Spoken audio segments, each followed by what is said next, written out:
Madalas ang katapangan ay nagdadala sa atin ng kapahamakan. Dahil sa bugso ng damdamin, hindi natin napapansin ang mga bagay sa paligid natin.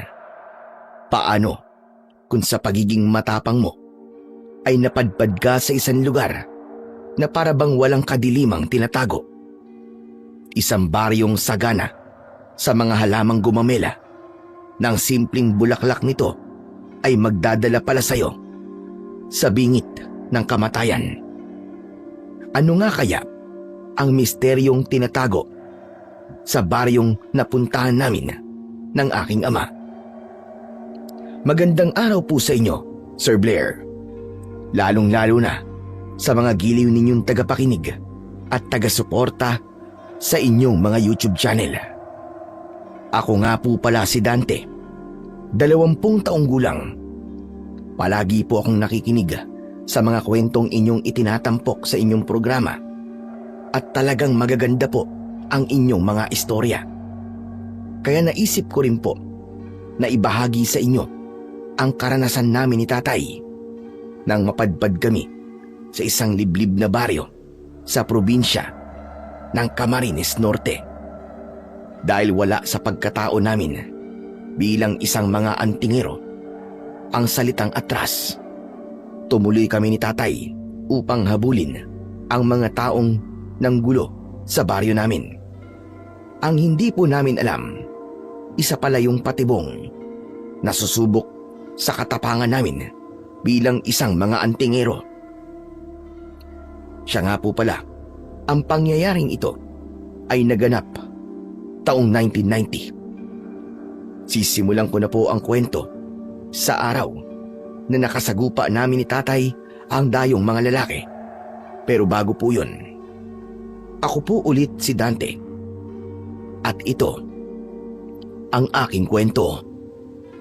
O ikaw, hindi ba't sinabihan na kita kahapon na huwag kang magparada rito ng tricycle mo? Eh bakit? Sino ka ba? Ako si Brando. Ako lang ang may karapatang pumarada rito dahil kami ang nagbabayad sa renta rito.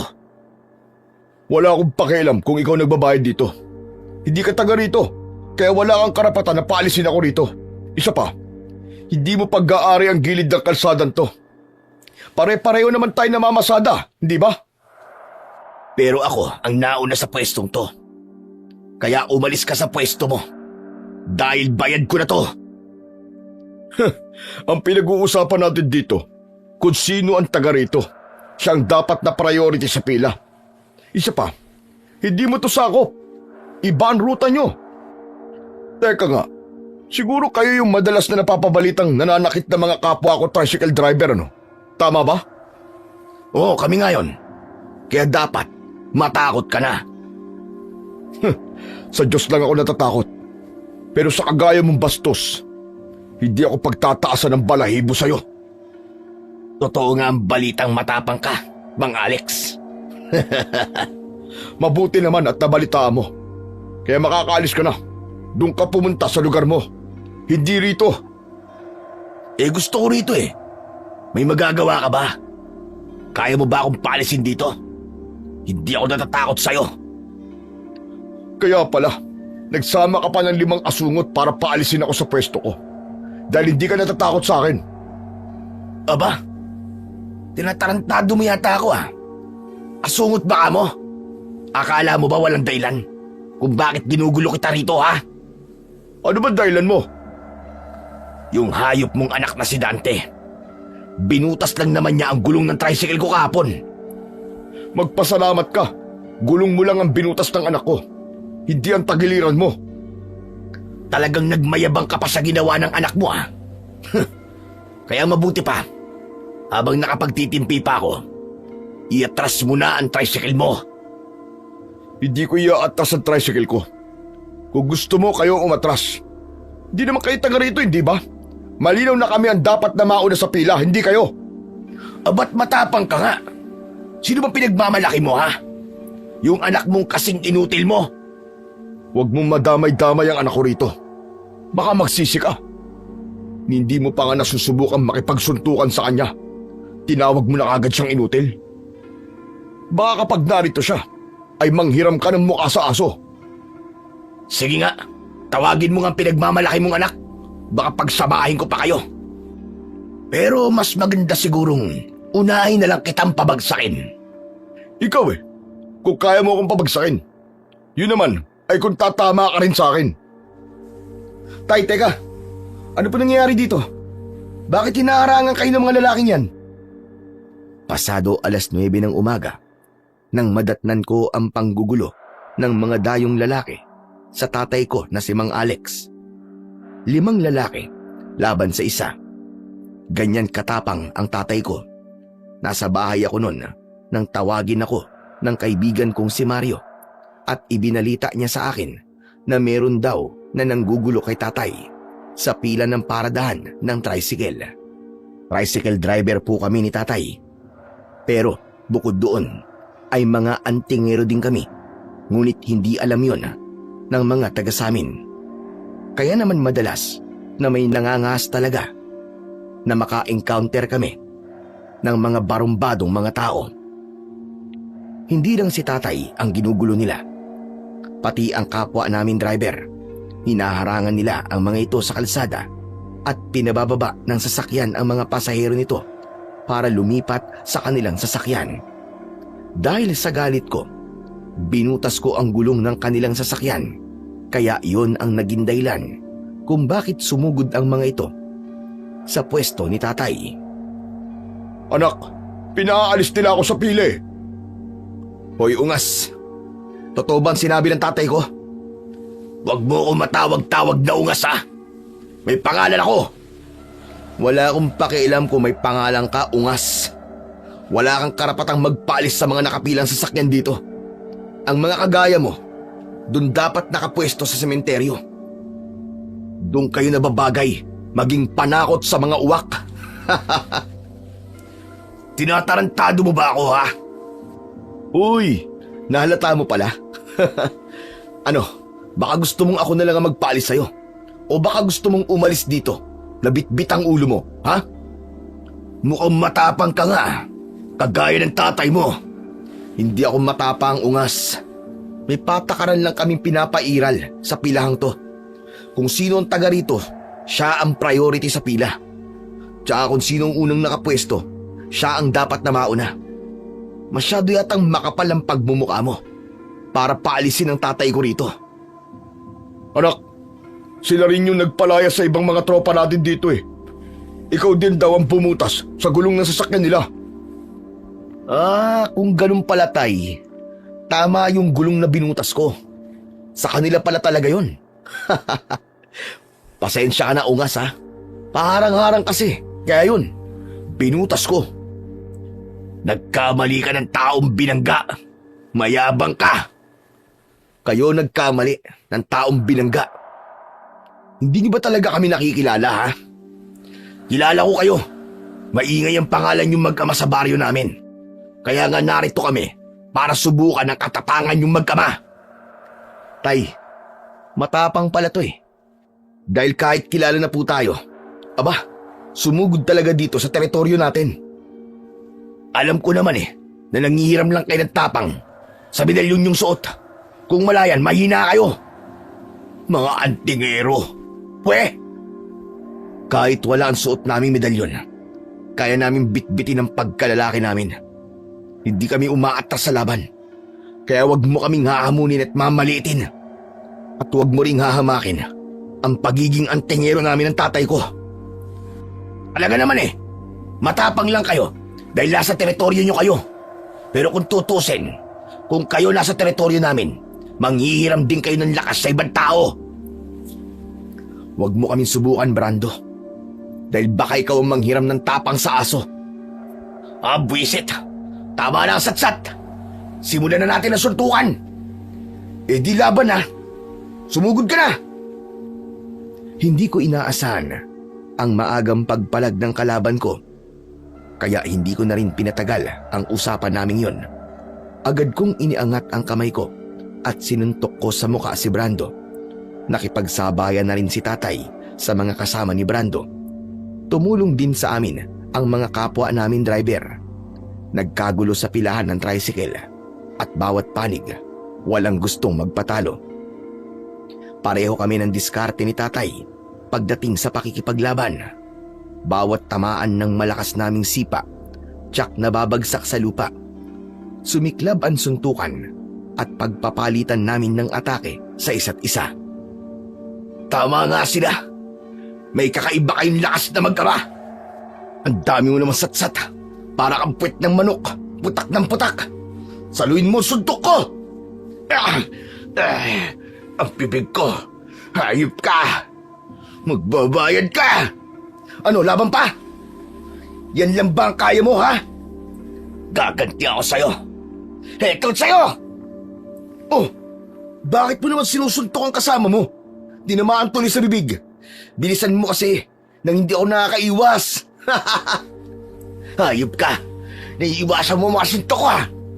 Kaya tinatamaan ko ay ang mga kakampi ko. Sandali. Tignan mo muna mga kakampi mo. Kay tatay pa lang, hindi na sila umubra. Sa akin pa kaya? Ang yabang mo, ang dapat sa'yo, durugin ang pagmumuka. Eh di gawin mo, huwag mong sabihin. Isang pagkakamali, ang pagpapakita ninyo sa akin ng katapangan. Humanda ka, hindi kita titigilan. Kinabahan ako dahil tila may mali sa sinabi nito. Pati ang pagngisi nito na para bang may iniisip itong plano. Dahil nawala ito sa focus, tinamaan ko siya ng malakas na sipa sa kanyang dibdib. Bumaliktad dito sa mabatong kalsada. Wisit! Lalaban pa ako!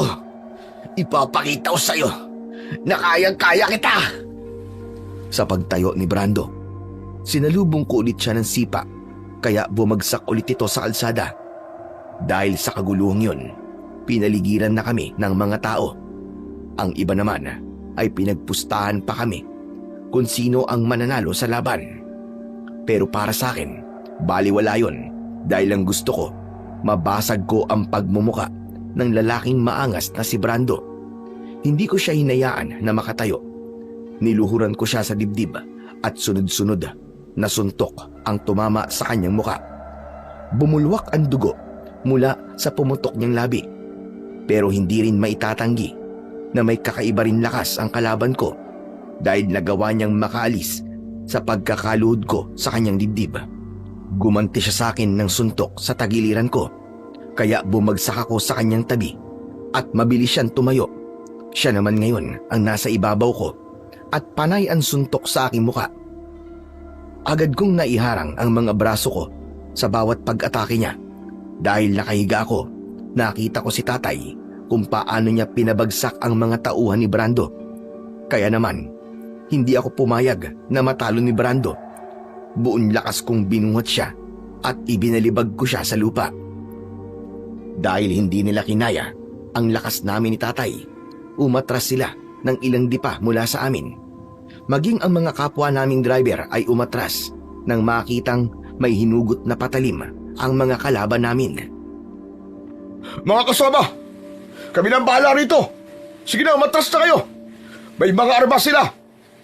Kinabahan ako dahil naiwan ang sandata namin sa tricycle namin. Tumabi sa akin si tatay, saka bumulong habang nakaamba ang suntok sa mga kalaban. Anak, ako na munang bahala rito. Kunin mo sandata natin sa loob ng sasakyan natin. Hindi pwede sa akin ang kayabangan nila. Hindi porke may sandata sila matatakot na tayo sa kanila. Sige tay, mag-iingat po kayo ha. Hindi natin kabisado ang kanilang mga galaw. Ano? Natatakot na ba kayo magkama na lumaban sa amin? Hindi uso sa amin ng anak ko salitang takot. Kaya humanda kayo. Habang maaga pa, mag-isip-isip na kayo. Agad akong nagtungo sa aking tricycle. Maging sa sasakyan din ni tatay, kinuha ko ang sandata namin. Kadenang bakal ang sa akin at kay tatay naman ay tubong bakal. Kapag may hawak kami na sandata, mahirap na kaming awatin. Alam din ng mga kababaryo namin na hindi kami basta-basta umaatras. Barumbado kaming mag-ama, ngunit palagi kaming pumapanig sa kabutihan at ipinagtatanggol ang mga taong inaapi. Ay! Saluhin nyo! Sinambot ni tatay ang tubong bakal na inihagis ko. Sabay pinaikot niya to sa ere. Ako naman ay hila ko ang kadenang bakal. Hindi ito basta-basta kadena lang, dahil ito mismo ay kadena ng tricycle ko. Matalas ito, sapat para makasugat ng katawan ng tao. Saka kami pumosisyon ni tatay paharap sa mga kalaban na ilang di pa lang ang layo sa amin. Nakahanda ang kanilang mga balisong sa tigkabilaan nilang kamay. Ano tay? Handa na po ba kayo? Basagin na po natin ang pagmumukha ng mga hayop na yan. Ano pang hinihintay nyo? Sumugod na kayo! Sa pagsisimula ng aming labanan ay mas lalong lumakas ang sigawan ng mga tao sa paligid namin. Natakot sila dahil pare-pareho kaming may mga sandata. Dahil naman sa suot naming medalyong 7 arkanghel, naging malakas ang loob namin ni tatay na harapin ang anumang laban na hahamon sa aming kakayahan. Ang medalyon ng 7 arkanghel ay pinaniniwalaang nagbibigay ng mahabang buhay. Meron itong pangkalahatang proteksyon laban sa patalim at bala. May depensa rin ito sa sakit na likha ng mga patalim. Kaya kahit masugatan kami, ay kusang mawawala ang sakit nito.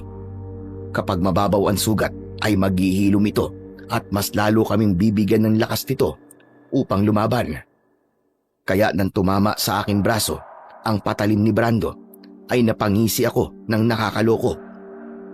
Dahil inakala nito na talagang naisahan niya ako. Yan lang naman pala ang kaya mo eh. Ang makipaglaban gamit ang kadenang bakal.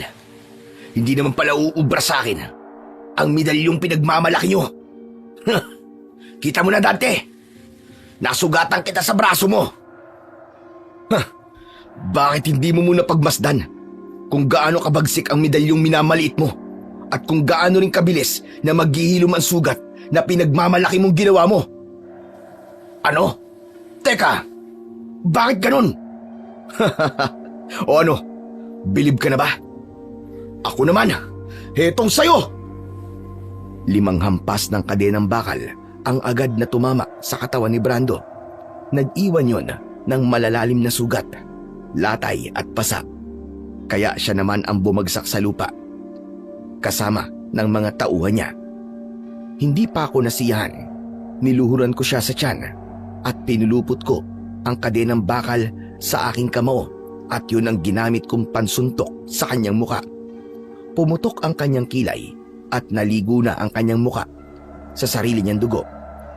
Dahil doon ay nabitiwan ni Brando ang hawak niyang patalim. Napasigaw naman ang mga taong nakakita sa karumal-dumal na sinapit ng lalaking mayabang. Hindi ko siya tinigilan ng kakasuntok sa muka. Talagang galit na galit ako ng mga oras na yon. Dahil para sa akin, saktan na nila ako, pero wag ang ama ko. Hindi mo kami maaaring maliitin, hayop ka.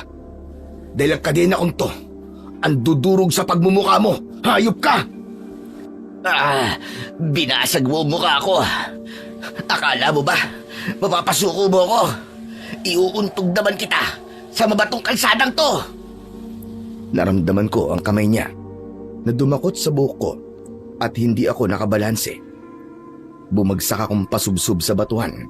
Tumayo si Brando at gumanti siya sa akin ng sipa. Tinamaan ako sa tagiliran. Gumuhit ang sakit nun, kaya hindi agad ako nakakilos. Ano? Sige, lumabang ka! Lumabang ka! Hindi mo ako malalamangan na hayop ka. Eto, saluhin mo! Kahit nakahiga ako, ay nagawa kong tamaan ng sipa ang kanyang paa. Kaya napahawak siya sa kanyang binti. Ang binti ko! Parang nabalian ako ng buto sa binti ko! Bakit hindi ka napapagod na hayop ka, ha? Dahil iba ako sa lahat. Heto pa, saluhin mo ang suntok ko! Mabilis akong nakabangon. 3 magkakasunod na suntok ang tumama sa mukha niya gamit ang aking kamao na merong nakapulupot na kadenang bakal. Si tatay naman ay lahat ng kanyang nakasagupa ay napabagsak niya sa kalsada. Hindi rin umubra sa kanya ang kutsilyo ng kanyang mga kalaban. Bukod pa ron ay malaking tulong din ang ginawa ng mga kasama namin para atakihin ang mga lalaki. Lahat ng mga ito ay gumulong at namimilipit sa labis na sakit ng kanilang ulo dahil sa inabot nila mula sa bakal na tubo na hawak ni tatay. O ano? Nakita niyo na ba kung anong hinahanap niyo? Ano? Manggugulo pa ba kayo rito? Dahil hindi nila kami kinaya, nagmadali silang sumakay ng tricycle at mabilis itong pinaandar. Iniwan nila si Brando. Dahil hindi siya makatakas sa akin, sinabuyan niya naman ako ng lupa sa mata. Anak ng putya! Madaya ka! Tay! Sinabuyan ako ng lupa ni Brando! Pigilan niyo siya! Tatakas siya! Kaya lang, naunahan ni Brando si tatay. Tinamaan ito ng suntok sa muka. Kasunod nun ay narinig ko ang pagbuhay ng makina ng tricycle ni Brando. Agad nitong pinaandar ang sasakyan para tumakas. Tay! Habulin natin sila! Mabilis kong ipinulupot ang kadena sa bewang ko. Kahit medyo malabo pa ang paningin ko, mabilis akong sumakay ng tricycle ko. Sumakay din ng sasakyan si tatay at hinabol namin ang mga tumakas na kalaban. Napuno ng usok ang kalsadang yon at naiwan ang mga taong habol ang tingin sa aming sasakyan. Pinaharurot namin ng mabilis ang aming tricycle. Ganon din naman ang aming mga sinusundan. Tay, bilisan niyo po! Kailangan maharangan natin sila sa kabilang daan! Tama ka, anak. Pagdating sa dulo ng tulay, maghiwalay tayo para mahuli natin sila! Sige po, Tay. Mag-iingat po kayo! Bibilisan ko na ang pagpapatakbo sa tricycle ko. Mauuna na ako sa'yo! Nag-overtake agad si tatay sa akin. Talagang maririnig ang ingay ng tambutso ng aming sasakyan. Nakita ko pang dumikit ang sasakyan ni tatay sa tricycle ni Brando. Ilang metro lang ang layo nila sa akin at kahit pareho silang umaandar, talagang pilit na inaabot ni tatay ng sipa ang lalaki. Panay naman ang iwas nito at nakadistansya ng malayo sa aking ama. Pero hindi kami tumigil sa paghabol sa kanila. Dahil abala kami sa paghabol sa mga kalaban, hindi namin namalayang nakarating na pala kami sa isang lugar na hindi pa namin napupuntahan. Pero hindi namin yung binigyan ng atensyon dahil nga galit kami ng mga oras na yon. Ang gusto namin ni tatay ay makaganti sa kanila. Kaya lang, hindi sila gumaganti sa amin. Para bang nagpapahabol lang sila at inilalayo kami sa aming baryo.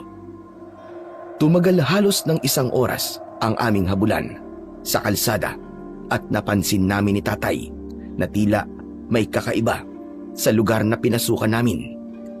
Pero dahil sa kagustuhan naming makaganti sa mga lalaking nanggulo sa baryo namin, wala na kaming pakialam kung hanggang saan pa kami makarating. Saktong paglampas namin ng tulay na kahoy sa tapat mismo ng arko ng baryo, sabay na pumutok ang gulong ng aming sasakyan. Muntik pa kaming mabangga sa puno. Mabuti na lang at mabilis naming nakabig ang aming manibela. Samantalang ang mga tricycle na dumaan sa lugar na yon ay malaya namang nakatawid sa tulay. Dismayado tuloy kaming bumaba ng aming sasakyan at sinilip ang ilalim nito. Anak naman ng putya, oh! Paano nangyari to, Tay? Aba, malay ko. Pati nga ang gulong ng sasakyan ko pumutok din eh. Wala po ba kayong napansin na inihulog nila para mabutas ang gulong natin? Wala naman. Grabe naman tong kamalasang to, Tay. Kung kailan meron tayong hinahabol, saka pa nangyari to. Hindi tayo nakaganti sa kanila. Hayop talaga. Naisahan nila tayo ah. Nang suriin ko ang mga gulong, ay nagulat ako sa nakita ko. Teka, bakit lahat ng mga gulong ko butas? Dala ng labis naming pagtataka, tinignan namin ni tatay ang hulihan ng aming daan at malinis naman yun. Nagtataka kaming nagkatinginan ni tatay. Anak, saka na lamang natin pag-usapan ang tungkol sa gulong. Sa tingin ko naman, nandito na tayo sa baryo ng mga hayop na yun. Tay, ano po bang klaseng lugar to? Walang pangalan ng baryong pinasukan ni na Brando ah. Posible po ba yun? Meron yan, nak. Baka naman nawala lang ang pangalan ng arko. Ano pong plano nyo, Tay? Papasok tayo sa baryo. Hindi ako makakapayag na maisahan nila tayo. Lintik lang walang ganti. Kaya lang, paano kaya itong mga tricycle natin? Pwede naman pong iwanan natin dito yan eh. Dali na lang po natin ang armas natin para panigurado. Sige anak, nasisiguro ko naman na hindi malayo ang lugar nila sa tulay na to. Pero Tay, sigurado na po ba talaga kayo? Papasukin ba talaga natin ang baryo nila? Oo anak, ipapakita natin sa kanila na hindi tayo basta-basta sumusuko. Pero Tay, sa lagay po na to, ay tayo naman ang dadayo sa lugar nila. Yun ang gagawin natin. Kung malakas ang loob nila, naguluhin tayo sa baryo natin, pues, ganun din ang gagawin natin. Tayo naman ang manggugulo sa lugar nila. Pero Tay, baka mapahamak tayo dyan. Baka malagay tayo sa alanganin. Bakit anak? Natatakot ka ba? Hindi naman po sa ganun, kaya lang Wala nang kaya-kaya lang. Papasok tayo sa lugar nila. Wala sa lahi natin ang umaatras sa laban, anak. Kaya sige na, dali mo na ang sandata mo. Iiwan natin pansamantala rito ang mga tricycle. Balikan na lamang natin mamayang gabi. Baka makahingi na rin tayo ng tulong sa mga tao sa loob ng baryo na yan para maayos ang tricycle natin. wala kaming kaalam-alam ni Tatay na yun na pala ang simula ng pagbabago sa takbo ng buhay namin. Lalo na nang simulan na naming pasukin ang baryong yun. Tumambad sa paningin namin ang maliit na komunidad na merong kakaibang bahay na gawa sa kugon at kawayan. Pareho ang estilo ng mga ito. Tatsulok ang hugis ng bubong, ngunit agaw pansin ang mga nakatanim na halamang gumamela sa bawat paligid ng mga kubo. Tila tumigil ang oras ng mga tao nang mapansin kami. Tumigil din kasi sila sa kanilang ginagawa. Tay, ano kayang klaseng lugar to? Nakarating na po ba kayo rito? Hindi pa anak. Ngayon lang din ako nakarating dito. At ngayon ko lang din nalaman na merong ganitong lugar sa probinsya natin. Kakaibang tingin ng mga tao sa atin, Tay. Parang lalamunin tayo ng buhaya. Dahil napansin nila ang sandata natin. Agaw pansin tayo sa kanila dahil sa itsura natin. Tsaka Tay, pansin nyo ba? Lahat po ng bahay may nakatanim na halamang gumamela. Walang ibang halaman ang nakapalok sa mga ito. Tama ka. Iba ang kutob ko sa lugar na ito. Binaliwala namin ang kakaibang kilos ng mga tao sa paligid namin. Naglakad pa kami hanggang sa gitna ng baryo. Kung may ganito palang baryo sa lugar na ito, sana nalaman man lang natin. Dahil driver tayo ng tricycle eh. Kahit isang pasahero, wala talaga akong naihatid sa lugar na ito. Tama po kayo, Tay. Hindi kaya... Teka, baka kaya hindi tayo nakakapaghatid ng mga pasaherong taga rito ay dahil hinaharangan na ng mga pangkat ni Brando. Posible po, dahil dito po sila nakatira eh. Teritoryo nila to. Halika, maglakad pa tayo hanggang doon. Sige po. Ipapakita natin sa mga nakalaban natin na hindi tayo umaatras sa laban. Tandaan mo anak, kapag hindi tayo ang nang-argabyado at nasa tama tayo, ipaglalaban natin. Hindi tayo papayag na basta-basta na lamang tayong guluhin sa lugar natin. Magkasundo kami ni Tatay sa lahat ng bagay. Magmula nang mamatay ang nanay ko, mas lalo kaming naging malapit sa isa't isa. Namatay noon si nanay dahil sinalo niya ang saksak na dapat sana ay para kay Tatay.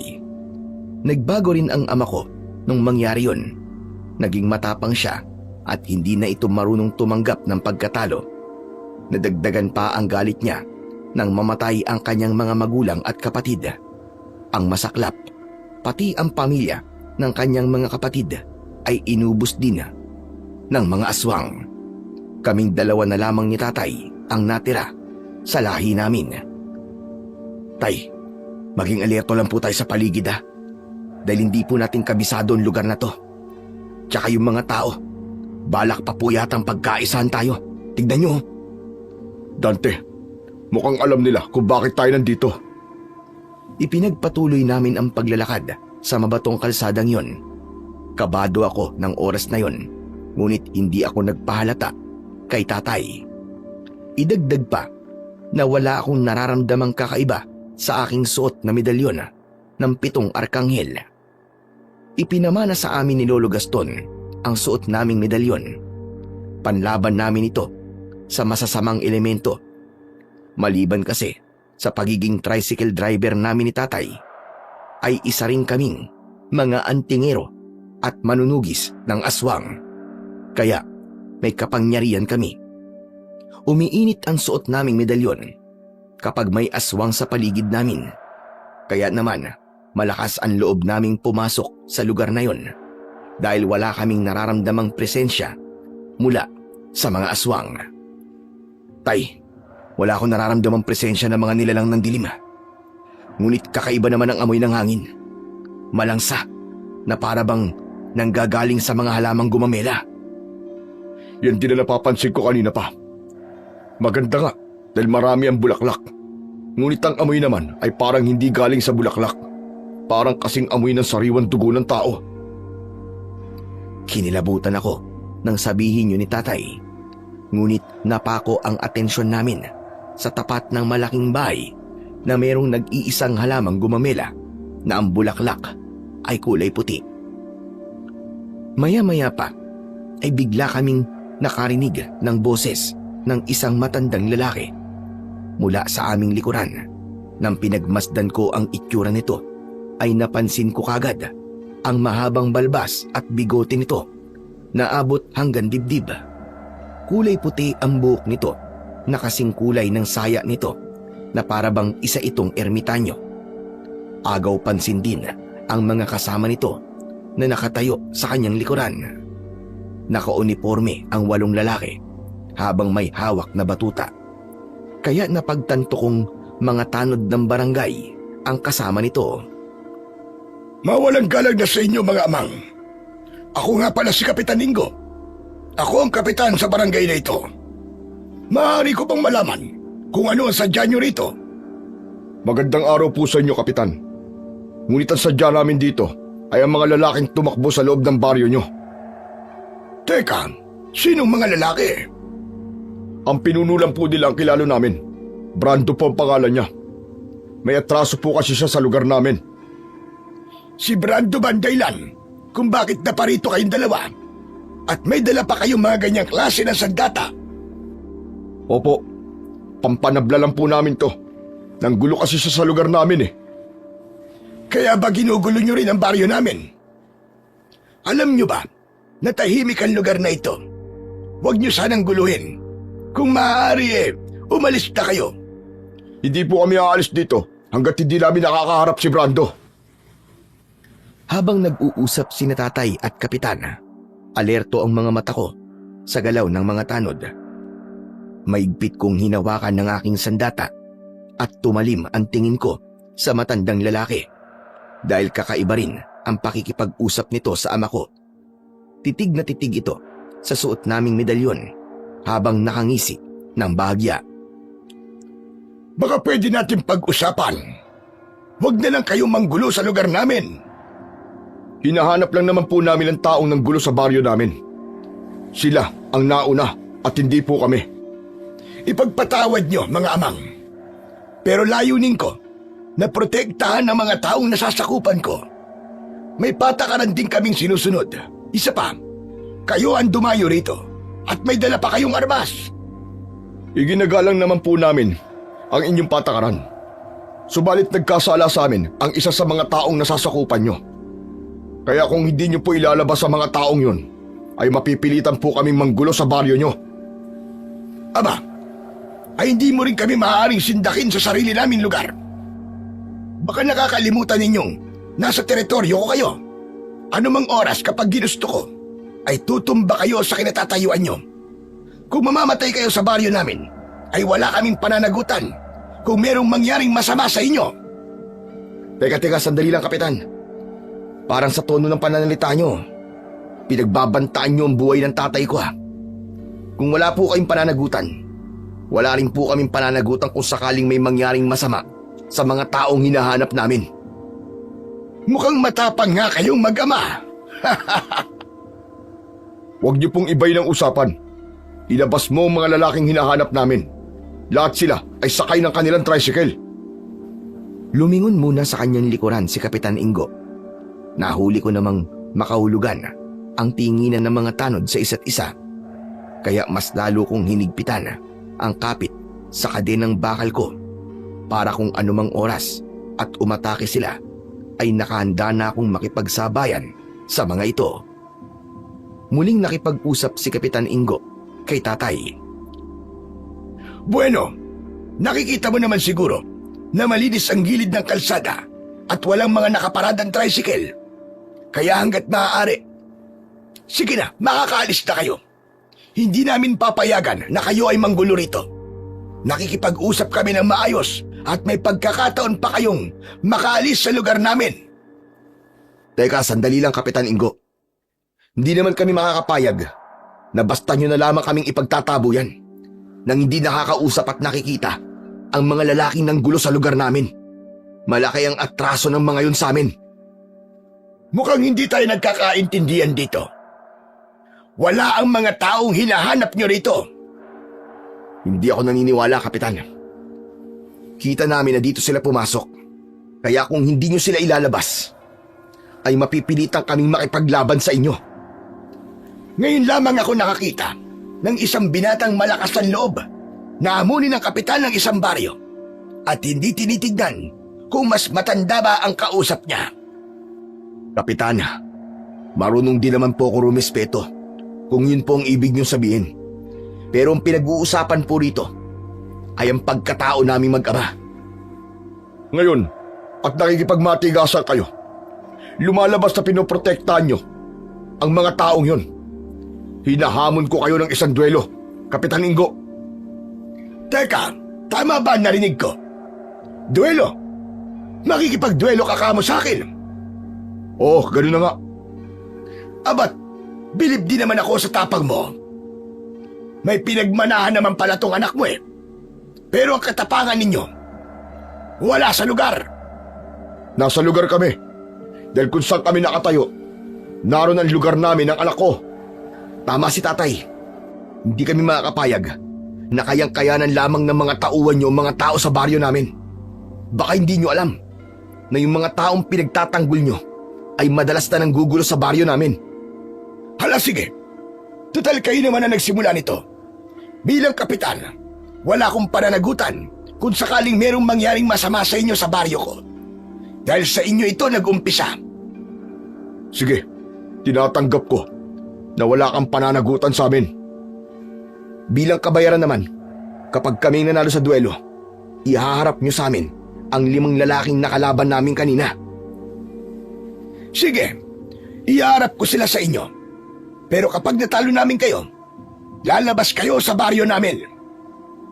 Humakbang patras si Kapitan Ingo at pumunta sa unahan nito ang kanyang mga tanod.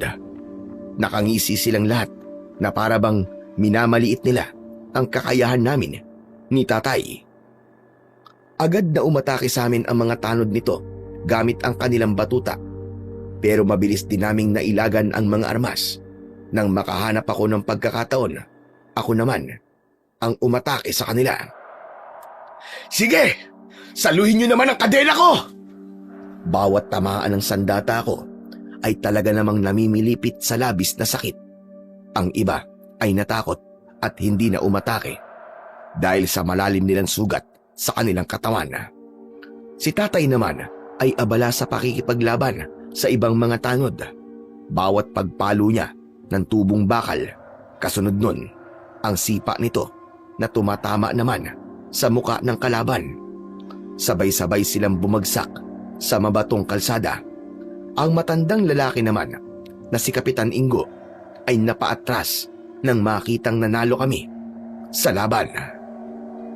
Hindi ko inaasang mapapabagsak nyo mga tanod ko. Talagang mahusay kayo mag-ama.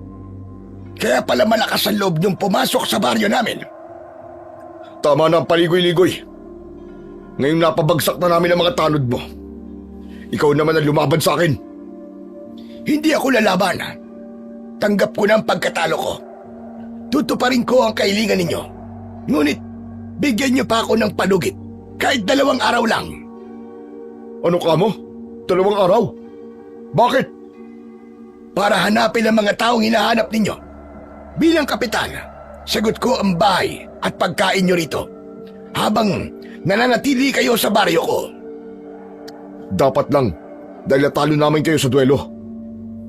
Tuparin niyo ang inyong pangako, kapitan. May isa akong salita. Bilang kapitan ng baryong ito, kailangang igalang ako ng mga tao. Kaya ang bawat sasabihin ko ay batas. Kaya pag sinabi ko na iharap ko ang mga lalaking nanggulo sa inyo, ay gagawin ko talaga.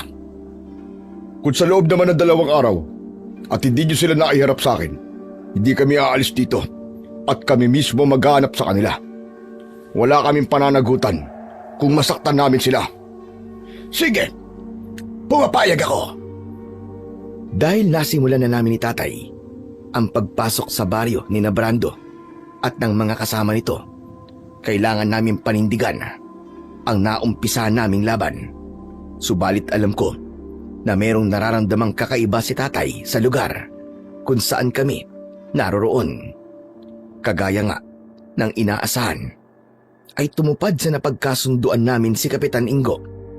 Dinala niya kami sa isang maliit na kubo na gawa sa kugon at kawayan.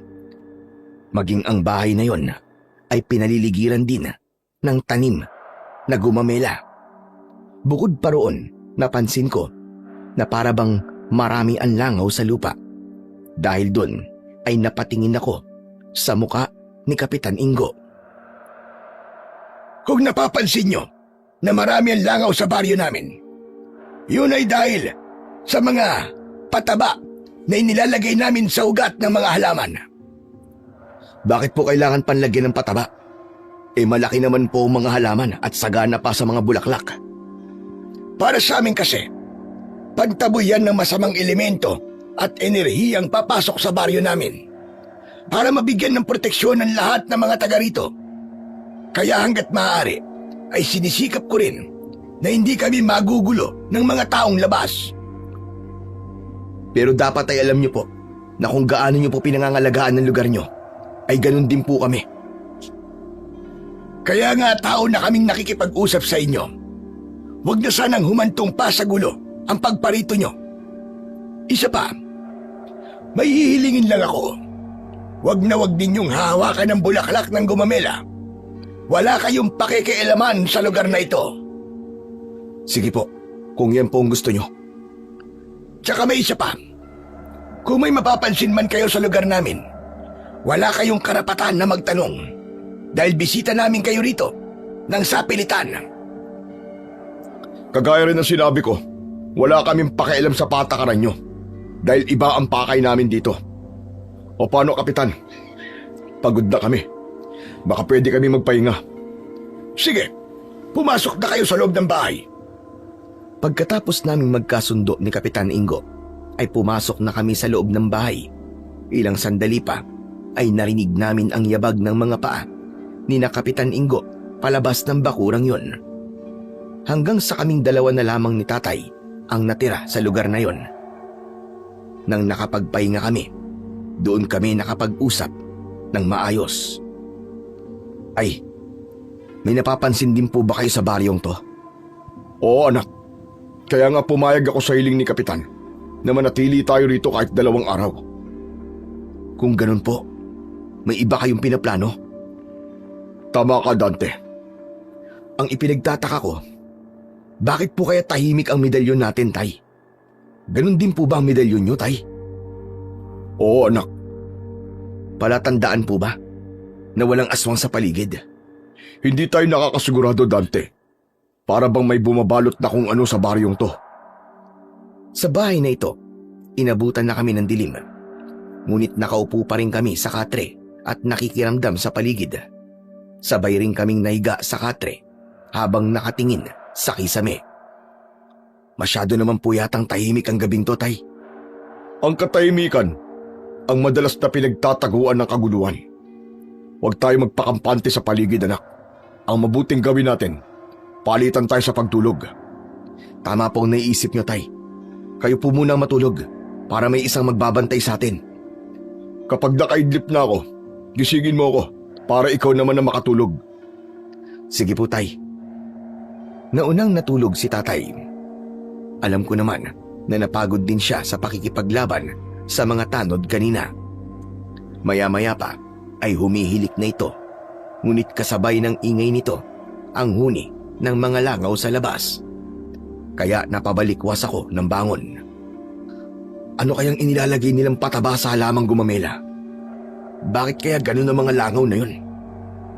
Natukso kong alamin ang dahilan ng pagkakagulo ng mga langaw sa labas ng bahay. Taliwas yun sa patakarang sinasabi ni Kapitan Ingo na huwag kong pakikialaman ang mga halamang yun. Ngunit likas sa akin ang pagiging mausisa. Kaya naman, lumabas ako ng bahay at pinagmasdan ang mga halaman na tinatamaan ng liwanag mula sa sikat ng buwan. Pati ang simoy ng hangin dito, malangsa rin. Paano kaya natatagalan ng mga tao ang amoy ng halaman dito? Grabe, ang baho talaga. Hindi ko na malayang naglalakad na pala ako para lapitan ang isa sa mga halamang gumamela. Tila may malakas na puwersang humihila sa akin para hawakan ang bulaklak nito. Ngunit nabawi ko kagad ang kamay ko. Kinilabutan ako nang biglang nagkulay ube ang kamay ko. Nagkaroon ng pantal ang balat ko at gumapang yun hanggang sa braso ko. Biglang uminit ang pakiramdam ko at talagang kakaiba ang sakit na naramdaman ko. Aray! Bakit ganito? Napakasakit! Ang kati! Teka! Ano to? Biglang namaga ang kamay ko. Tsaka ang bulaklak na hinawakan ko, biglang nagkulay itim. Napaatras ako nang tila merong buhay ang halamang gumamela. Kumalog yun na parabang nasaktan din ito. Diyos ko, may kakaiba nga sa bulaklak na to. Kailangan malaman to ni Tatay. Grabe, sobrang hapdi talaga ng kamay ko. Hawak ko ang pulsuhan ko nang pumasok ako sa loob ng bahay. Nagulat ako dahil biglang nagsabay-sabay na umalulong ang mga aso sa paligid. Dahilan para magising si Tatay at agad itong napabalikwas ng bangon. Dante, anong ingay yun? Mga asong gubat po, Tay. Sabay-sabay silang nag-alulungan. Tay, ang kamay ko po. Tignan nyo. Teka, ano nangyari dyan sa kamay mo? Tay, bigla po namaga ang kamay ko eh. May kakaiba po sa mga halaman. Hinawakan ko po ang bulaklak ng gumamela at ito po ang nangyari sa akin. Namatay din po ang bulaklak na hinawakan ko. Hindi ako maaaring magkamali, Dante. May laso ng bulaklak. Malinaw na galing ito sa itim na kapangyarihan ng isang mabangis na aswang. Pero wala naman pong laso ng gumamela, di ba, Tay? Oo, kaya nga nagtataka ako eh. Teka, patingin nga ako ng kamay mo. Aba, marami rin pantal at mainit ang balat mo. Tay, ano pong gagawin ko? Sobrang sakit po talaga ng kamay ko. Sige, hubarin natin ang medalyon. Subukan natin tawagin ang isa sa 7 gabay. Sino po ron? Si Arago, ang nangangalaga sa kalusugan. Merong 7 gabay ang medalyon ng 7 arkanghel. Sina Amali, Arko, Arago, Askarawage, Apalko, Amalik at Apalkar. Sa kanilang 7, si Arago ang madalas naming tinatawag ni Tatay. Sinimulan namin ang pagtawag sa kanya sa pamamagitan ng isang ritual at orasyon. Magkahawak kamay kami habang nakapikit. Ngunit agad kaming napamulat ng mata at bumakas ang pagtataka sa anyo namin. Masama ito. Hindi natin matawag ang isa sa gabay. Tama ang kutob ko, Tay. Nawalan ng bisa ang medalyon natin sa lugar na to. Ito ang dahilan kung bakit wala tayong nararamdamang pag-iinit sa medalyon natin, anak. Hindi po kaya kakaibang nilalang ang lahat ng mga tao rito? Posible yun. Anong gagawin ko, Tay? Paano ng kamay ko? Saglit na nag-isip si tatay. Saka muli naming isinuot ang hinubad naming medalyon. Sa unang pagkakataon ay nakaramdam ako ng takot. Sandata na lang tayo kakapit anak. Wala tayong kapangyarihan sa lugar na to. Nahulog po tayo sa patibong ni Brando, tay. Malinaw na sinadya po nila tayong dalhin dito. Ang mabuti pa, talian mo muna ng panyuo ang kamay mo. O heto, gamitin mo muna. Binalutan ko na lang ng panyo ang kamay ko upang maitago ang pangingitim ng braso ko. Tiyak na mahihirapan akong humawak ng kadena dahil sa kalagayan ng kamay ko. Aalamin ko kung anong meron sa bulaklak ng gumamela para makahanap ako ng lunas sa kamay mo. Huwag muna, tay. Baka makalata sila eh. Dahil sa nangyari sa akin, ay hindi na kami dinalaw ng antok ng gabing yon. Buong magdamag kaming gising at pinakiramdaman ang paligid. Pagsapit ng 4:00 ng madaling araw, ay narinig naming nagkakagulo na ang mga tao sa labas. May nagwawalis ng bakuran, may nag-iigib ng tubig, at may nagdidilig ng halaman na gumamela. Pinag-aralan namin ni tatay kung paano mamuhay ang mga tao sa lugar na yon habang nagtatago kami sa nakasaradong bintana. Ay, tignan niyo po matabang babaeng yun, no? Yung may dala po ng timba. Bakit anak? Anong meron sa kanya? Tay, yung pandilig po niya hindi tubig. Aba, oo nga no. Kulay pulang likido na para bang buo-buo pa. Tay, sariwang dugo po yun. Yun din po ang dahilan kung bakit nagkakagulo ang mga langaw sa puno ng gumamela. Hindi lang po natin sigurado kung saan nanggaling ang dugo, kung pag-aari po ba ng tao o hayop. Diyos ko, ano ba lugar tong napasok natin? Tsaka napansin niyo rin po ba, lahat ng mga tao napapasulyap sa bahay natin. Walang hiya anak. Mukhang napasubo nga tayo rito. Habang kami ay nanonood sa ginagawa ng mga tao, ay napansin ko ang isang batang lalaki na mayroong tulak na kariton. Sumisigaw ito ng tubig habang ang kariton ay puno ng galon. Tumigil ito sa tapat ng bakuran namin at pumasok sa loob. Pagtapat nito sa pinto ay tumawag ito. "Tao po! Tao po! Gising na po ba ang mga bisita ni Kapitan Ingo?" Tay, parang tayong tinatawag ng batang yun. Ano kaya ang sadya niya sa atin? Baka po bibigyan niya tayo ng tubig. Mukhang tama ka. Parang binuhat niya na ang 2 galon papasok sa bakuran. Sige na, ikaw na lang ang magbukas ng pinto. Sige po, tay. Agad kong nilapitan ang pinto at binuksan yun. Tumambad sa paningin ko ang may 10 taong gulang na batang lalaki. May 2 siyang bit-bit na galon at walang imik na pumasok sa loob ng kubo namin.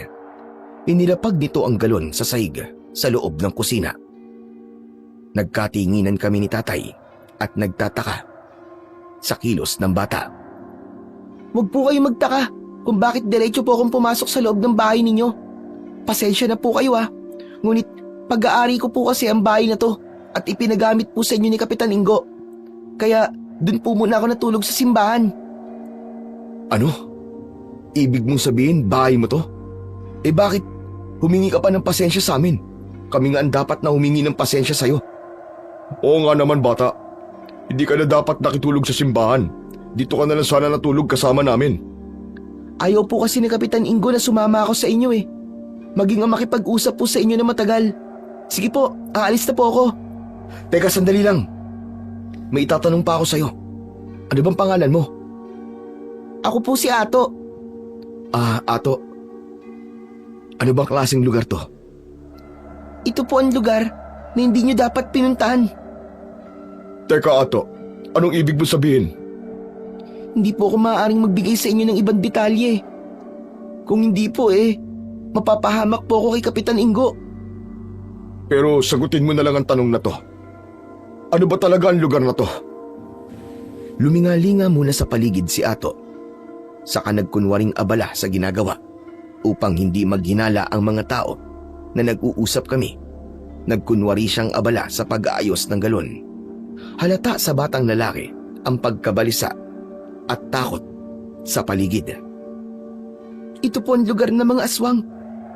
Kaya hinaan niyo lamang po ang boses niyo dahil nasa paligid lamang po sila. Tay, tama nga ang hinala natin. Aswang nga ang mga nakatira dito. Mawalang galang na po sa inyo. Bakit po ba kayo nandito? Dahil may hinabol kami mga tao at dito sila pumasok. Siguro po sinabarando po at ang mga kasama niyang hinabol niyo. Tama po ba? Oo bata, sila nga. Patibong po yun. Patibong para saan? Patibong po para sa mga lalaking matatapang. Yung para pong barumbado. Teka, hindi ko naiintindihan ang sinasabi mo, Ato. Modus po nila na magpahabol sa mga lalaking matatapang at barumbado. Kinakain po nila ang atay at laman loob ng lalaking may ganong pag-uugali. Kinakain? Ibig sabihin, binibiktima nila ang lahat ng lalaking matatapang na papasok sa lugar na ito? Opo, ganun na nga po. Kayo po ang magiging karagdagan sa kanilang lakas. Ang lugar pong ito ay kuta ng mababangis na aswang. Ano? Pero bakit hindi sila nararamdaman ng medalyon namin? Dahil po sa mga proteksyon sa paligid. Hindi nyo mararamdaman ang kanilang presensya. Ang tinutukoy mo ba ay ang mga bulaklak ng gumamela? Opo. Yun po ang pumipigil sa kapangyarihan ninyo. Lugar po nila ito. Kaya mas malakas sila kumpara sa inyo. Marami na po mga kagaya nyo ang nawala dito at pinatay. Kaya walang nakakarating na balita sa ibang baryo dahil ang katawan ng mga biktima. Yun po ang ibinabaon nila sa ugat ng mga gumamela. Bakit nila ginagawa to?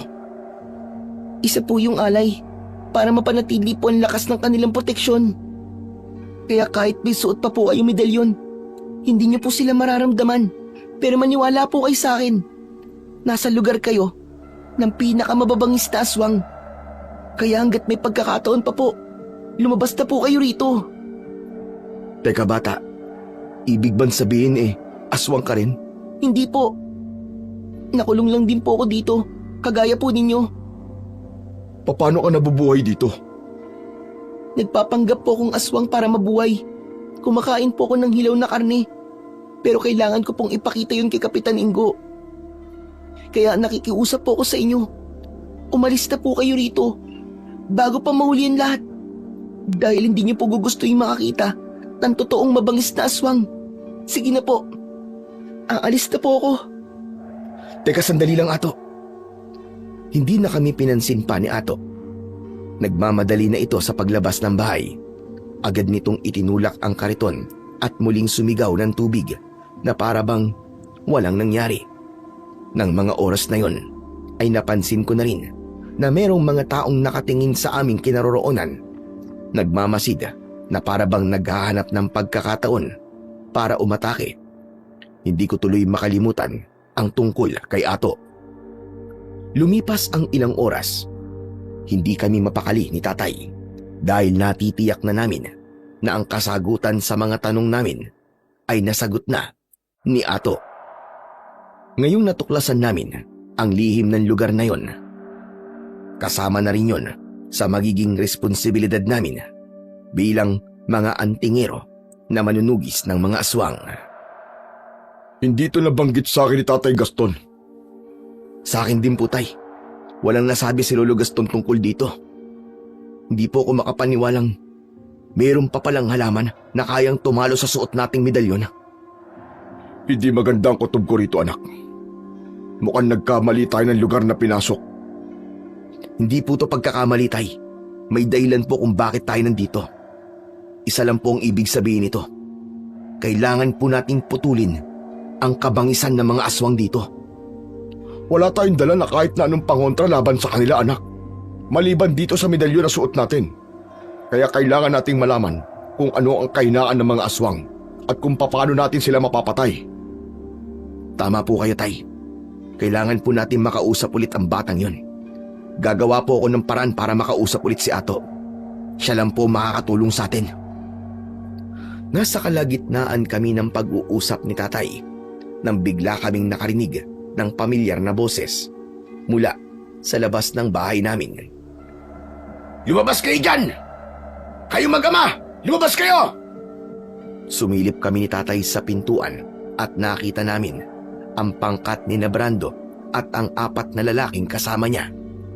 Dala ng galit ko, mabilis ako lumabas ng bahay at inatake ko kagad siya ng suntok na tumama sa kanyang muka. Hindi siya natinag. Pinunasan lang niya ang kanyang labing dumugo, saka ngumisi sa akin ng nakakaloko.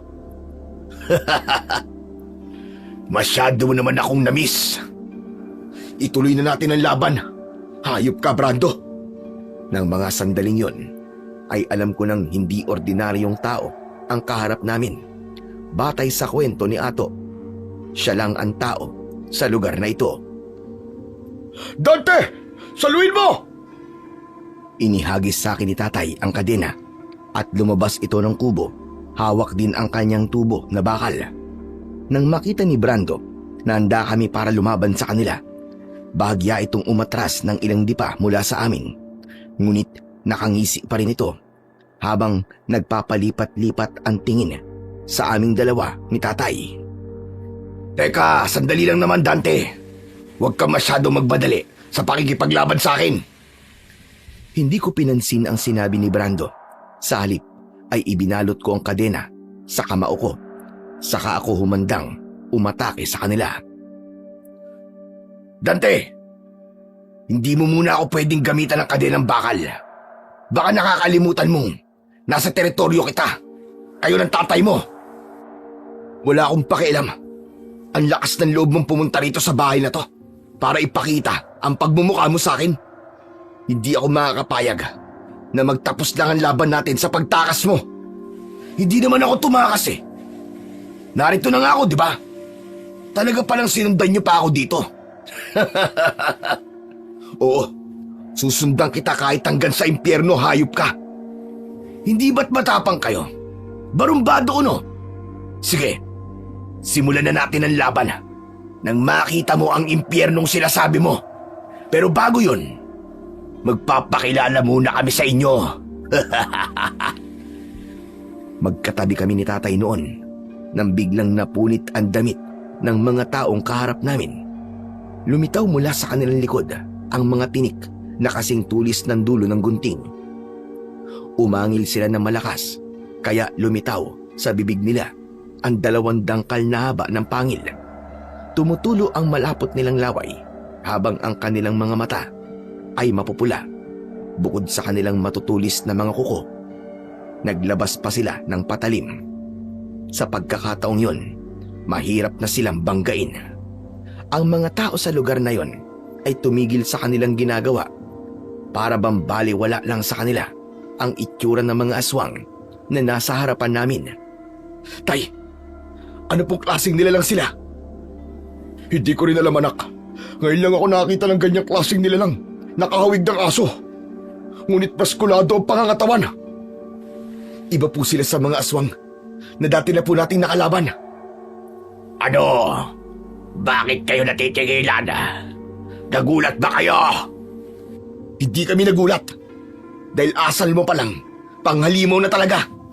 Isa pa, una pa lang alam ko ng aswang ka, Gunggong. Aminin mo na. Natatakot ka sa akin. Sinabi nang hindi ako natatakot sa iyo eh. Dahil ako ang dapat mong katakutan. Mabilis kaming sumugod, papalapit sa kanilang kinaroroonan. Isinuntok ko ang kamao ko na merong kadenang bakal. Tumama agad yun sa mukha ng aswang na si Brando. Si tatay naman ay parang nagtatabas lang ng tubo. Bawat tamaan ng armas nito ay agad na bumabagsak sa lupa.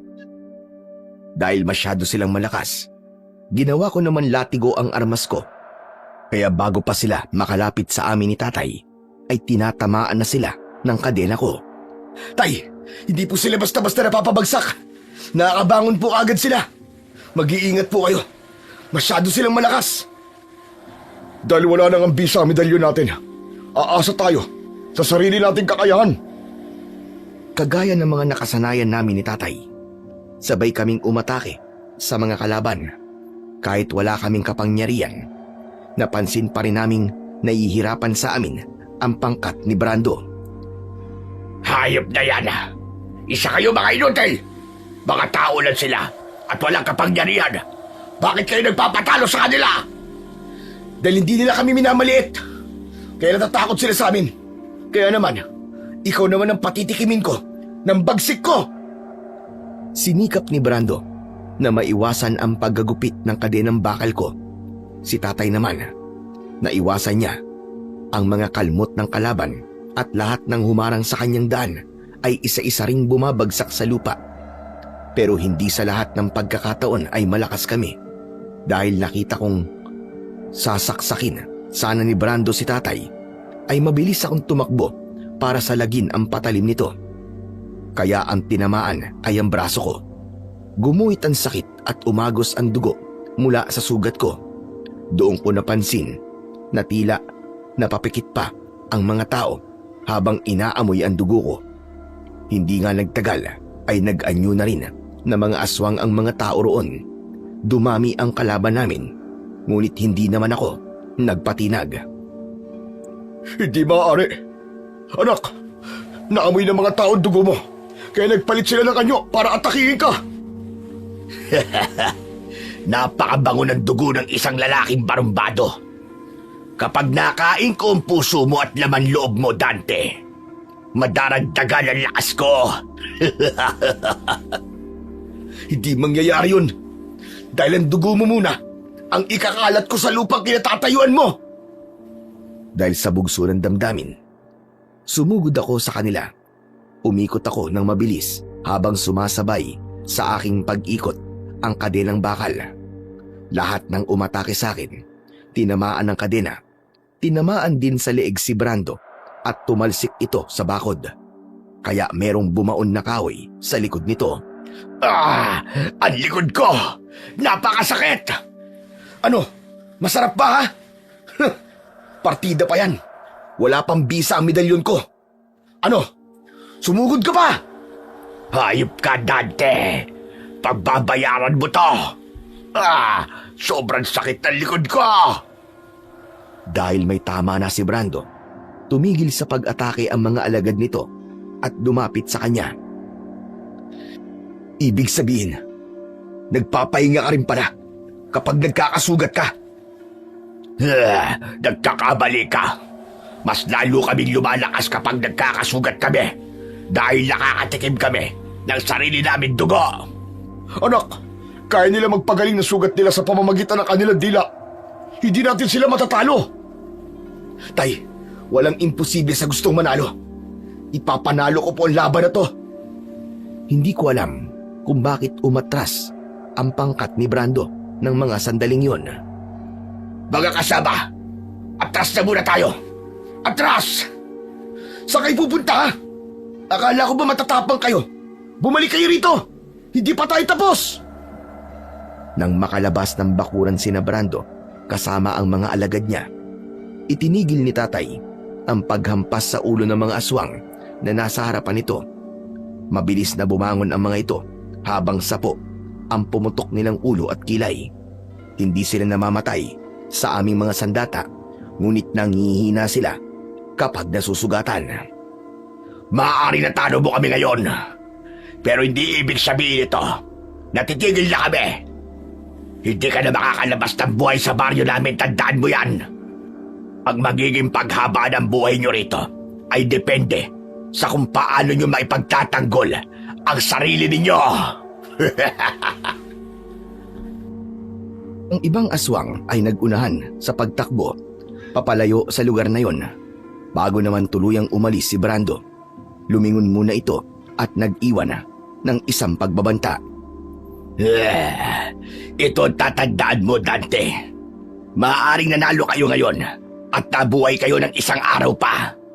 Pero sa susunod nating pagkikita, hindi ko nahahayaang manalo pa kayo at mabuhay pa na matagal. Hindi ako titigil hanggat hindi ko nakukuha ang inyong lakas at katapangan. Ang ingay mo. Hihintayin kita, hayop ka. Darating ako. Huwag kang mag-alala. Hanggat kaya ninyong ipagtanggol ang sarili nyo, mabubuhay kayo. Pero kapag natalo na namin kayo, yun na rin ang magiging katapusan ninyong mag-ama. Tara mga kasama, umalis na tayo rito. Nang mawala sila sa paningin ko, saka ko lamang naramdaman ang malaking sugat ko sa braso. Anak, may tama ka. Nangyari to sa pagsalag ko sa talim ng kutsilyong tatama po sana sa inyo, Tay. Ginamitan nila tayo ng sandata kahit malakas na sila. Nangangahulugang banta pa rin tayo sa buhay nila, anak. Tay, tara na po sa loob. Sobrang hapdi na po ng sugat ko. Inalalayan ako ni tatay na pumasok sa loob ng bahay. Naupo ako noon sa bangko at piniga ang braso ko upang lumabas ang dugo nitong nabuo sa loob ng sugat ko. Isa yon sa paraan para matanggal ang lason mula sa patalim ng kalaban. May sugat ka na. Kaya mo pa ba? Opo, Tay. Masakit lang talaga ang braso ko pati ang kamay ko. Diyos ko, kailangan talaga magamot ang mga sugat mo, anak. Huwag niyo na po akong alalahanin. Mawawala rin po to. Hindi ko lang po inaasahang kaya nilang magpalit ng anyo kahit may presensya pa ng araw. Ganun sila kabagsik, anak. Tama si Ato. Malakas silang kalaban. Aray! Sobrang sakit, Tay. Ibang sakit na nararamdaman ko. Teka, kailangan malinisan ang sugat mo, anak. Pero saan kaya tayo hahanap ng gamot? Linisan niyo na lamang po ito ng malinis sa tubig, Tay. O eto, meron tubig dito sa galon na dala ni Ato. Mabilis na kumilos si tatay para maglagay ng tubig sa tela at idampi yun sa sugat ko. Hindi tumigil ang pagdurugo noon, kaya natakot na si tatay. Hindi ko na alam kung paano patitigilin ang pag-agos ng dugo mula sa sugat mo, anak. Iba talaga kapag puno ng lason ang talim ng kutsilyo. Ay, gutom na rin ako. Nakakapanghina kapag walang laman ng sikmura. Ay naku, pambihira ka naman, oo. May sugat ka na't lahat, pagkain pa rin ang nasa isip mo. Kasi po, gutom na talaga ako, Tay. Kahapon pa tayo walang maayos na kain, di ba? Saan naman tayo hahanap ng pagkain? Mahirap na magtiwala sa pagkain ibibigay sa atin ni Kapitan Ingo. Sabay pa kaming napalingon sa bumukas na pinto sa likod ng bahay sa kusina. Pumasok doon si Ato, dala ang basket na may laman na pagkain at gamot. Maingat itong humakbang papalapit sa amin, sabay senyas sa bintana at pinto. Agad ko naman yung isinara, sabay hila kay Ato. Salamat at dumating ka, Ato. May pagkain ka bandala? Opo, heto po may pagkain po akong dala para sa inyo. May luma rin pong damit dito, tsaka sinamahan ko na rin po ng gamot. Nakita ko po kasi ang ginawa sa inyo ng pangkat ni na Brando, kaya nalaman ko po na nasugatan ka, Kuya Dante. Ato, maraming salamat dito ha. Walang anuman po yun. Sige na po, kumain na po kayo at gagamutin ko naman ang sugat ninyo. Ato, ano bang klaseng aswang ang nakalaban namin kanina? Mamaya na po kayo magtanong. Mas kailangan po munang gamutin ang sugat nyo dahil hindi po yan mag-iilom kahit may kapangyarihan pa po ang medalyon ng 7 arkanghel. Lalo na talagang may lason po ang patalim na ginamit sa inyo. Anong ibig mong sabihin, Ato? May lason po ang kagat at kalmot nila kahit po sa talim. Sige na po, Kuya. Sisimulan ko na po ang panggagamot. Lalagyan ko po ito ng benda para hindi maamoy ng ibang aswang ang dugo po ninyo. Teka, anong klaseng gamot ba yan, Ato? Katas lang po ito ng pinagsamang talbos ng bayabas at dahon ng amarilyo para matalo po ang lansa mula sa sugat ni Kuya Dante. Bakit may alam ka sa panggagamot? Albularyo po ang tatay ko eh. Isang matapang na albularyo at manunugis ng aswang. Bago po siya pinatay sa lugar na ito. Ikinuwento sa amin ni Ato ang nangyari sa kanyang ama at hindi kami makapaniwalang nagawang mamuhay ng bata sa lugar na puno ng mga aswang. Mabilis na ginamot ng bata ang aking sugat at pinanood namin siya ni tatay. Maging si tatay, hindi rin mapakali sa kanyang kinatatayuan at gustong-gusto nang magtanong sa bata. Pagkalipas ng kalahating oras ay natapos sa panggagamot si Ato. Saka namin siya tinanong. Anong klaseng aswang sila, Ato? Sila po ang mga aswang na kurkor. Teka, mukhang bago lang sa pandinig ko ang pangalan ng aswang na yan ha. Sila po ang mataas na uri ng aswang na may kakayahang mag-anyong engkanto. Nagtataglay po sila ng pambihirang lakas na kaya pong makipagtunggali sa lakas ng isang gabunan. Tinawag po silang kurkor dahil sa tunog ng kanilang nililika kapag meron po silang pinupuntiriang atakihin. Gaano ba sila kalakas? Kaya po nilang basagin ang mga proteksyon at orasyon ng isang manunugis o antingero. Kaya rin po nilang maglagay ng proteksyon sa pamamagitan ng bulaklak. Kung kaya naman po, labis po ang pag-iingat ng mga manunugis at antingero kapag nakakasagupa po sila ng isang kurkor. Teka, bakit sila iniiwasang kalabanin? Katulad po ng ibang aswang, nangangalaga ang mga kurkor ng mga sigbin. Ngunit mataas na uri naman ang kanilang inaalagaan. Ito ang unlaun. Isang uri po ng sigbin na kaya pong higupin ang lakas ng kaluluwa ng isang engkanto, maging ng tao po. Ito ba ang dahilan kung bakit ang pinapatay lang nila ay ang mga kagaya naming barumbado at matatapang? Opo, para mas madagdagan po ang lakas nila. Mabangis po ang mga kurkor. At mas brutal sila kung lumapastangan ng katawan ng kanilang mga biktima. Grupo-grupo po sila kapag umaatake po sila. Hindi sila palaging malakas. Ano ang kahinaan ng aswang na kurkor? Puno rin po ng gumamela, ngunit kulay puti po ang bulaklak. Teka, wala namang kaming nakikitang kulay puting bulaklak dito. Wala po talaga rito. Dahil nasa loob po yun ng bakuran ni Kapitan Ingo. Marahil nakita niyo po yun bago po kayo nakapasok dito. Hindi niyo lang po siguro maalala. Ibig sabihin, aswang din ang kapitan ng baryong ito? Opo, siya po ang pinuno at tagapangalaga ng proteksyon. Grabe, hindi ako makapaniwalang si Kapitan Ingo ang pinuno ng mga aswang. Hindi nga siya lumaban sa akin nung hinamon ko siya ng duelo. Patahi-tahimik lang po siya. Pero malupit po siya, maniwala po kayo. Marami na po siyang pinatay at lahat po ng kanyang mga nagiging biktima ay mga dayong tricycle driver na napapadpad lang po dito. Siya nga pala. Anong kailangan namin gawin sa gumamelang iniingatan ni Kapitan Ingo?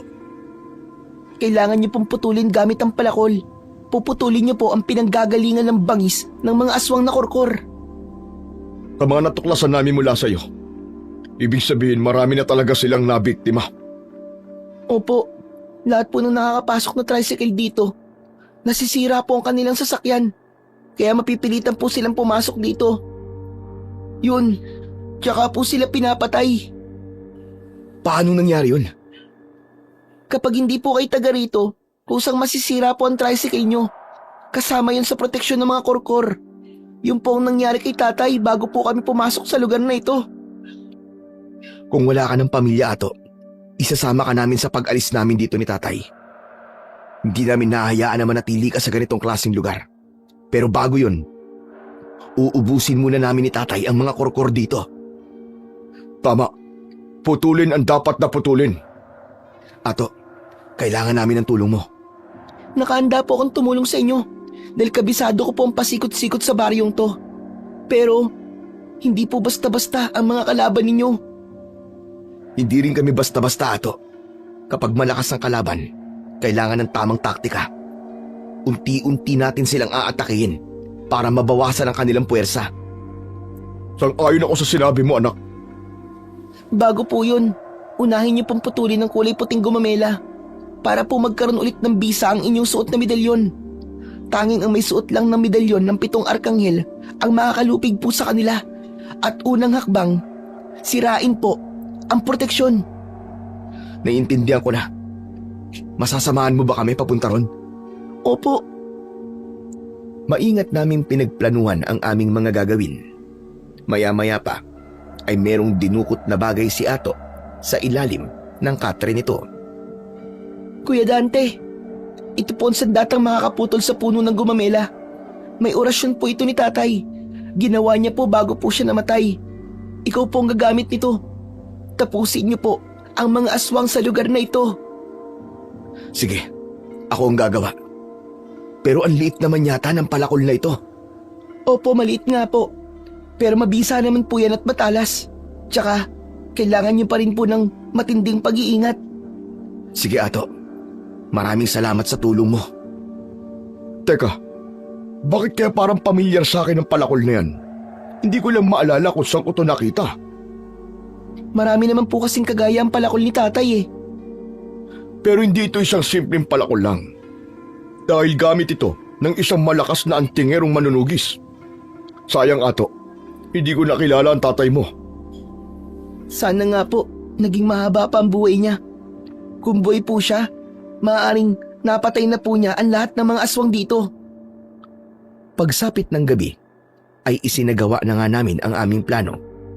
Sa tulong ni Ato, ay sumunod lang kami sa kanya patungo sa bahay ni Kapitan Ingo.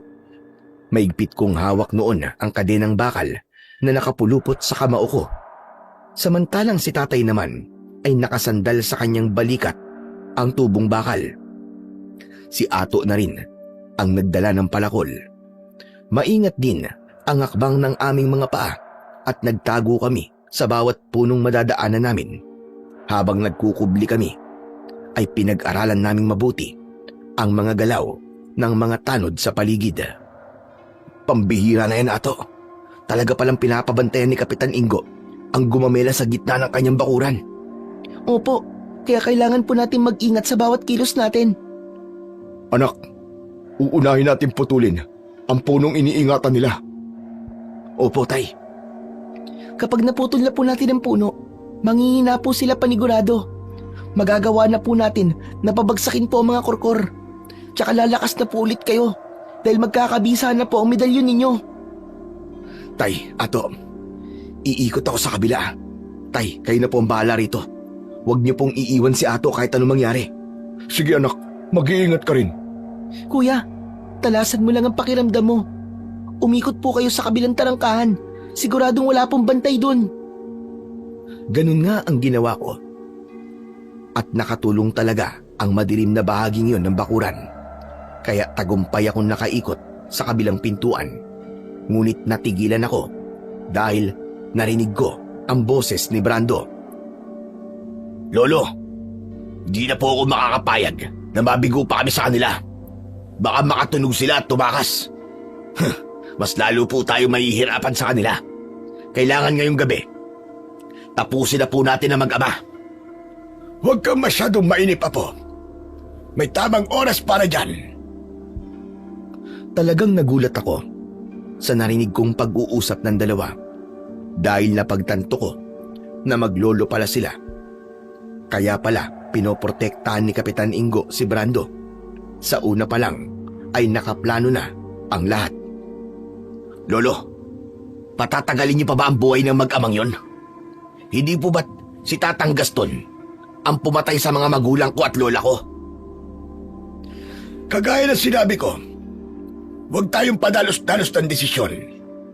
Kung madali nating napatay ang tatay ni Alex, ibahin mo ang dalawang yon. Nararamdaman ko na malakas sila.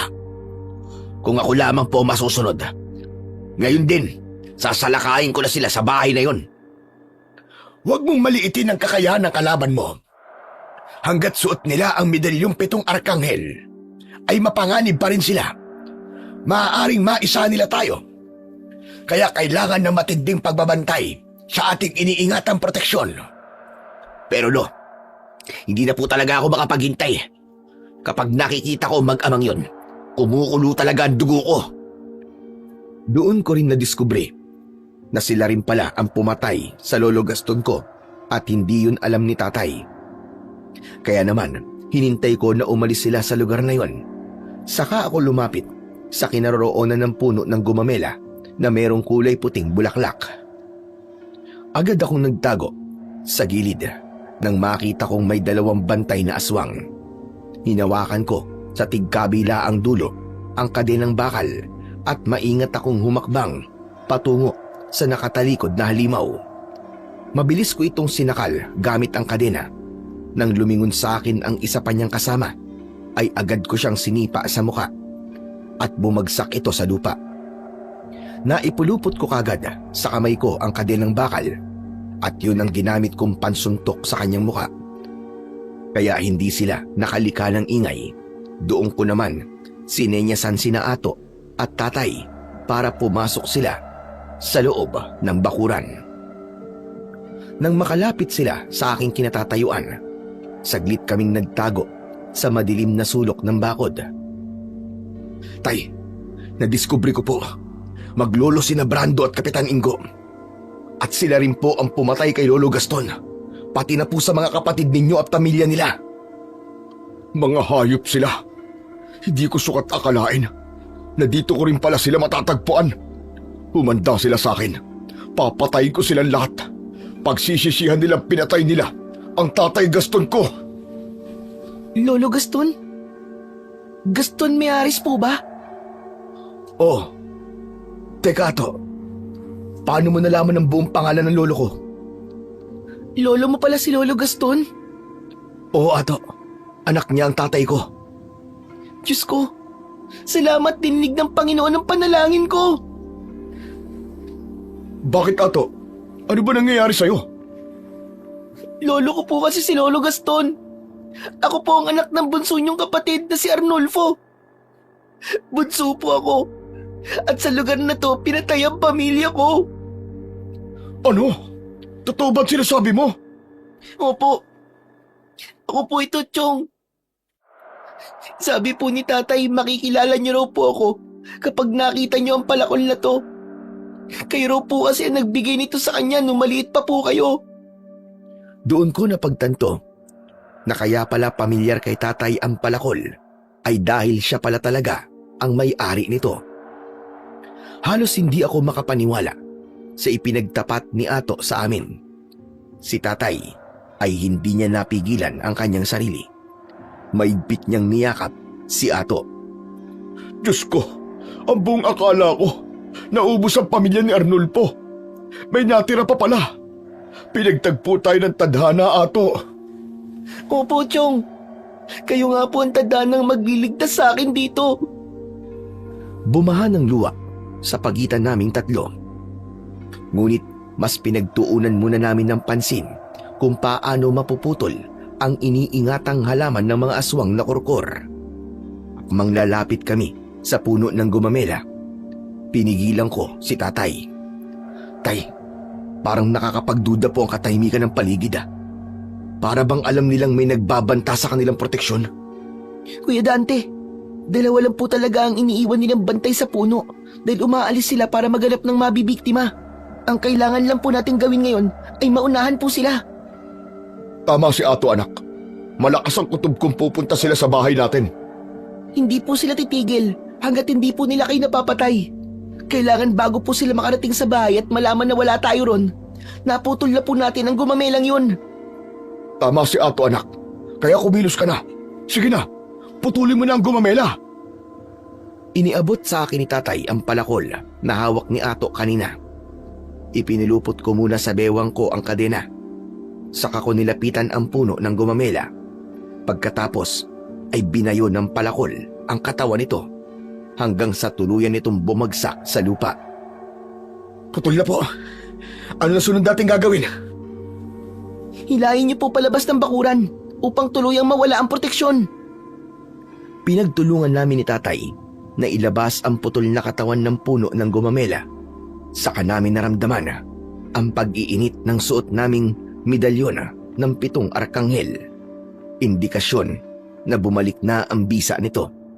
Sabay-sabay kaming napatingin sa gawi ng mga taong pumasok sa bakuran. Hindi na kami nagulat sa biglang paglitaw nila dahil mararamdaman talaga nila na wala na ang proteksyon ng gumamela sa baryo nila. Tay, anak ng putya, napakadami po nila. Kuya Dante, isang buong komunidad sila dito. Lahat po sila ay kalaban. Diyos ko, sabay-sabay na silang nagpalit ng anyo. Umalingaw-ngaw ang kanilang pag-angil na may tunog na kurkur. Nagkagulo ang mga ito habang ang kanilang malapot na laway ay tumutulo sa labis na galit. Walang hiya. Naisahan tayo na mag-ama. Naputol nila ang ating iniingatang proteksyon. Lolo, tinulungan sila ni Ato. traidor siya sa lahi natin. Nagkakamali kayo! Dahil kahit kailan, hindi niyo ako kahuri! Mahina ang isip nyo. Naisaan kayo ng pamangking ko. Anong ibig mo sabihin? Ang simple lang naman ang sinabi ko. Pamangking ko si Ato. Hindi. Paano nangyari yun? Mga mahihina. Isang bata lang pala ang makakaisa sa inyo. Inutil kang kapitan. Ano pang hinihintay nyo? Sugod mga alagad ko! Patayin silang lahat! Tuluyan na nga kaming kinuyog ng mga aswang na kurkur.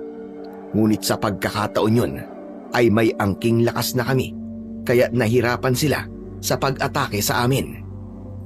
Lolo, masyado po sila malakas. Hindi ko sila kaya. Hindi natapos ni Brando ang kanyang sasabihin dahil napuluputan na ito ng aking kadena sa kanyang leeg. Ang init! Bakit ang init ng kadenang ito? Nasasaktan ako! Dahil sa medalyon ng 7 arkanghel, lahat ng sandatang hahawakan namin ni tatay ay kamatayan ang magiging epekto sa inyo. Brando, apo ko! Lumaban ka! Tao lang sila! Wala silang lakas laban sa atin! Nagkakamali ka, tanda! Dahil ang kagaya ko, ang papatay sa apo mo! Lolo, ang init! Napapaso ang leg ko! Tulungan mo ako! Hindi ko na hinintay na makalapit pa si Kapitan Ingo sa akin para tulungan si Brando. Buong lakas kong hinila ang kadena at tumalsik ang ulo nito sa ere at bumagsak sa lupa. Gumulong-gulong pa yon sa paanan na matanda habang ang katawan nito ay bumagsak sa lupa. Hindi! Hindi maaari! Ang apo ko! Pinatay mo ang apo ko, hayop ka! Walang hiya ka! Magbabayad ka! Aatake sana sa akin si Kapitan Ingo. Ngunit sinalubong siya ng palo ni tatay gamit ang tubo. Tinamaan ito sa muka, kaya bumagsak ito sa lupa. Para lamang nag-baseball si tatay sa kanyang posisyon at nang bumagsak ang kalaban ay walang awa nitong pinagpapapalo ang ulo ng aswang na kurkur na si Kapitan Ingo. Hindi pa nasiyahan si tatay.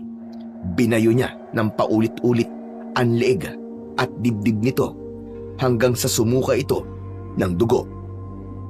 Si Ato naman, gamit ang palakol, ay nakipagsabayan na rin sa ibang mga tauhan ni Kapitan Ingo. Tinulungan ko siya at hindi ako makapaniwalang mahusay rin pala siya na makipaglaban.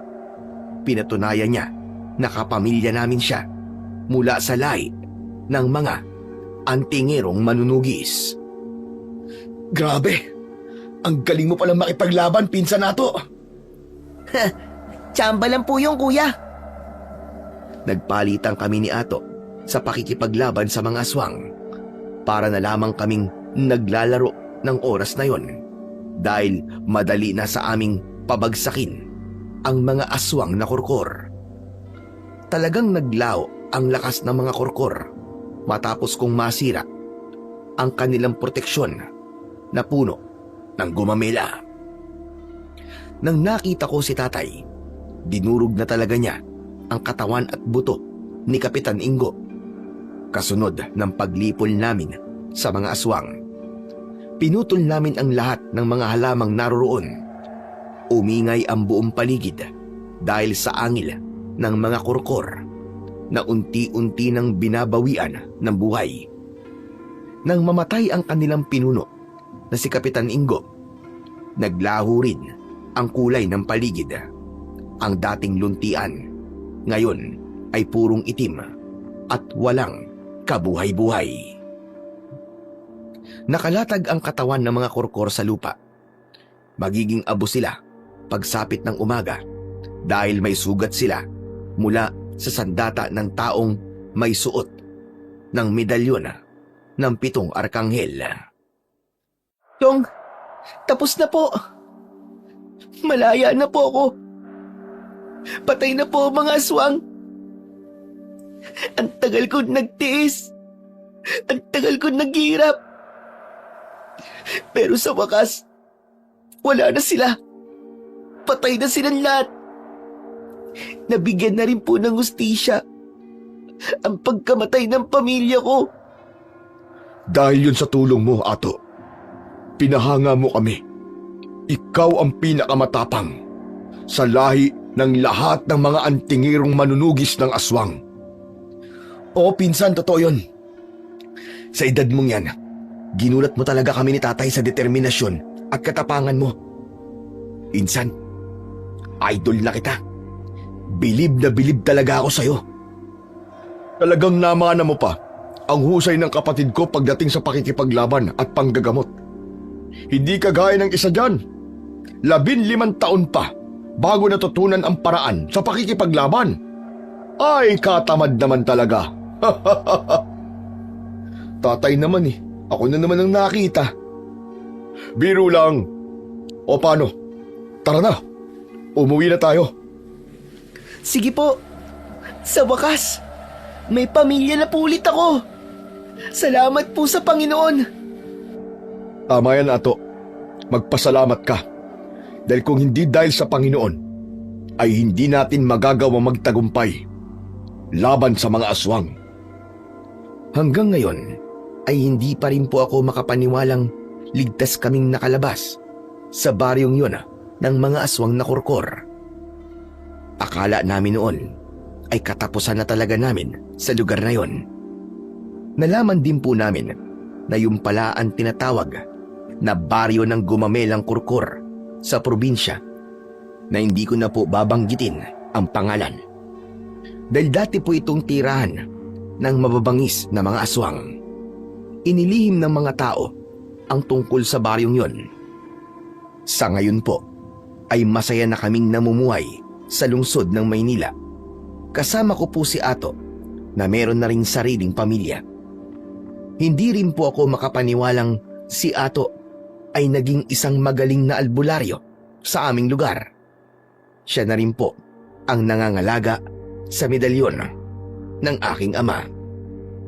Napatunayan po namin ni tatay na talagang mapagbiro ang tadhana dahil hindi namin akalain na doon namin matatagpuan ang pinsan kong si Ato. Hindi masusukat ang lakas ng kapangyarihan ng isang tao kung walang gabay ng Panginoong Diyos. Muli pong pinatunayan na kailanman ay hindi mananalo ang masama laban sa puwersa ng kabutihan.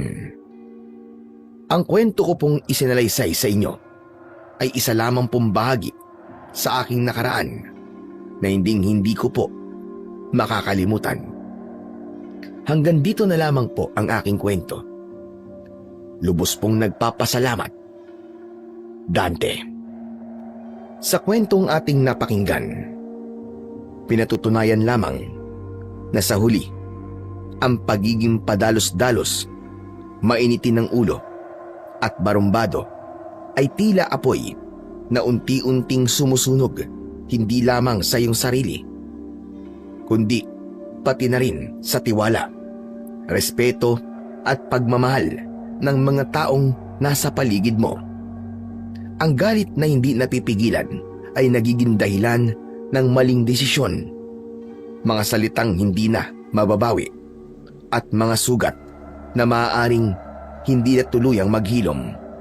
Tandaan natin na ang tunay na tapang ay hindi nasusukat sa lakas ng sigaw o sa husay makipag-away, kundi sa kakayahang kontrolin ang sarili at piliin ang kabutihan sa kabila ng init ng damdamin.